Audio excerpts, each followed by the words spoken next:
En fait, au milieu, il n'y avait plus personne. Ouais. Ou alors, il fallait faire titulaire Krychowiak, mais vu qu'il ne jouait pas... Il y a quand même beaucoup de blessures qui traînent. Mota, souvent le mollet. Pastore, souvent le mollet. Il y a quand même, je trouve, beaucoup de blessures qui traînent en longueur. Les mecs qui jouent un match, ils Mais s'arrêtent des vraies 3 matchs. blessures, tu sous-entends pas que ce sont des vraies blessures mais diplomatiques. c'est quand même pas normal. Parce que moi, à l'inverse, moi, ce que je trouve plus surprenant, c'est la blessure de l'avant-match aller de Thiago Silva qui ne joue pas. Celle-là, Et qui joue tous celle-là, les elle est autres matchs suspecte. autour. Moi, j'ai plus surpris par ça, parce qu'en gros, je pense qu'il a fait un refus d'obstacle, comme on dit dans les Ouais, courses je sais hippiques. pas. Et que quand le score était fait, il s'est dit, bah là, je peux y aller au match retour. Et Ouais, puis, boum, c'est lui la foudre. mais encore une fois, c'est compliqué de se mettre à la place de Thiago Silva, parce que c'est vrai qu'avec le recul, tu te dis, vu le caractère qu'il a, vu ce qui s'est passé avant, peut-être qu'il a eu peur de la MSN en face.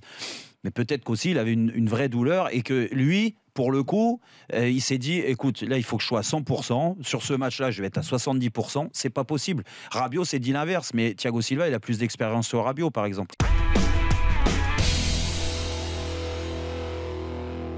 Moi, quand je le voyais à l'époque, franchement, je le trouvais archi nul. Je me demande même s'il connaissait la règle du hors-jeu. Parce que je me souviens d'un de ses places. D'ailleurs, je crois que j'avais dit ça suite à un match où sur une touche, il avait joué le hors-jeu. Donc, c'était absolument catastrophique. Le fait que derrière, il rencontre Bielsa, qui a changé la carrière de beaucoup de joueurs dans sa vie, que Mendy progresse, qu'il soit touché par certains événements dans sa vie dramatiques qui changent la vie d'un homme, des événements que je ne souhaite à personne, que ce gars-là se met la tête à l'endroit, parce que lui-même l'a dit à longueur d'interview qu'il avait une hygiène de vie pas terrible au niveau de son alimentation et de ce qu'il faisait en dehors de terrain. Qu'il ait changé tout ça pour devenir le joueur qu'il est aujourd'hui, moi franchement je trouve ça formidable. Ça ne m'emmerde absolument pas de dire on avait dit qu'il était nul et il est devenu bon. Je sais pas, moi c'est comme un môme qui à l'école en 6e est nul et en 3e il est bon. Bah, tant mieux s'il a pu progresser. Je le répète, je crois que c'est une des premières fois où j'ai fait ce genre de pari-là, genre il sera nul à vie, quoi.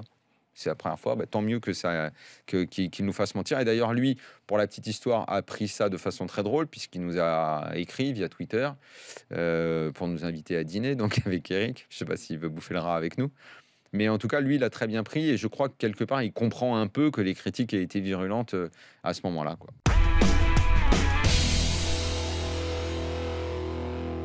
C'est la titularisation de Beckham. Moi, je reviens toujours à ce truc contre le Barça avec le PSG, qui pour moi, alors était certes peut-être tactique, parce qu'on rappelle qu'il voulait aller dans le dos des défenseurs de Barcelone, mais qui était quand même globalement une erreur, qu'il n'a pas totalement assumé. Est-ce que c'était sous la pression des dirigeants ou est-ce que c'était un choix à lui? Ça, on le sait pas. En effet, on le sait pas vraiment parce qu'il n'en parle pas dans le livre. En revanche, il y a un témoignage de David Beckham qui lui dit qu'à l'époque, quand il est arrivé au Milan, pour Ancelotti, il s'est d'abord renseigné pour savoir s'il voulait de lui en tant que joueur ou en tant que vedette, parce que là aussi Ancelotti sait qu'un joueur comme ça, comme Beckham, n'est pas forcément recruté pour des raisons sportives. Et juste pour finir, il y a deux histoires. Enfin, il y a une histoire qui m'a marqué, c'est John Terry, quand il lui demande des nouvelles de son père. Ouais.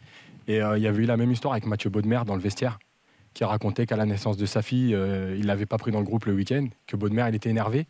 Il va le voir et Ancelotti lui explique que le plus important c'est la famille. Qu'il lui donne 3-4 jours pour rester avec sa femme et tout. Et en fait, Bodmer, il est énervé, il ressort du bureau avec le sourire en disant j'ai compris que ce mec, c'était un grand.